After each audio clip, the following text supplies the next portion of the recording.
আসসালামু আলাইকুম। আবারও চলে এলাম নতুন একটি ব্লগ নিয়ে। আশা করছি সবাই ভালো আছেন।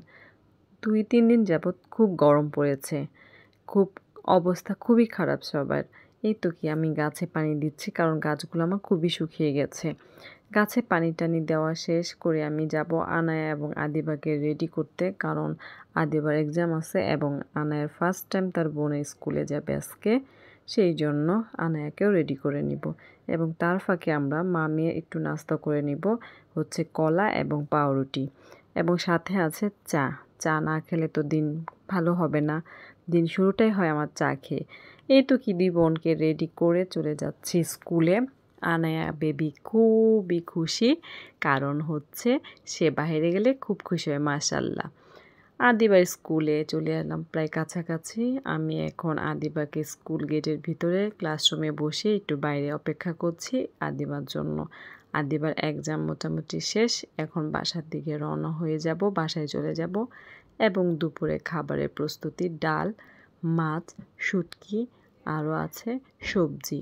আর আছে আমার কাঁকরোলের বড়া করব।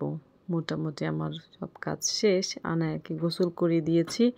এখন আনায়া বেবিকে ঘুম পাড়িয়ে এখন আসছি আমি রান্নাটা শেষ করার জন্য। এখানে আমার শুটকিটা হয়ে গেছে। এখন আমি মাছগুলাকে ভাজবো। তার জন্য হলুদ এবং মরিচের গুঁড়া দিয়ে আমি মাছগুলাকে ভালোভাবে মাখিয়ে নিব এবং গরম তেলে এগুলাকে আমি দিয়ে ২ সাইড খুব ভালোভাবে একটু ভেজে নিব। আমার মাছ ভাজা মোটামুটি শেষ। এখন আমি এখানে সকল প্রকার মশলা-টশলা দিয়ে কষিয়ে ঝোল দিয়ে এখন মাছগুলাকে দিয়ে এই তো কি আলহামদুলিল্লাহ আমার মাছ হয়ে গেছে। এখন করব আদিবার জন্য মসুরের ডাল বোনা। আদিবার খুবই প্রিয় খাবার হচ্ছে ডাল। এই তো কি আমি সব কিছু দিয়ে একদম কষিয়ে নিয়ে এখন পানি দিয়ে ডালটা আমার মোটামুটি হয়ে গেছে। তার ফাঁকে আমি সবজিটা করে নিয়েছি। এই তো কি আমার সবজিও হয়ে গেছে। সব কাজ শেষ করে এখন চলে এলাম মা-মেয়ে খাওয়ার জন্য।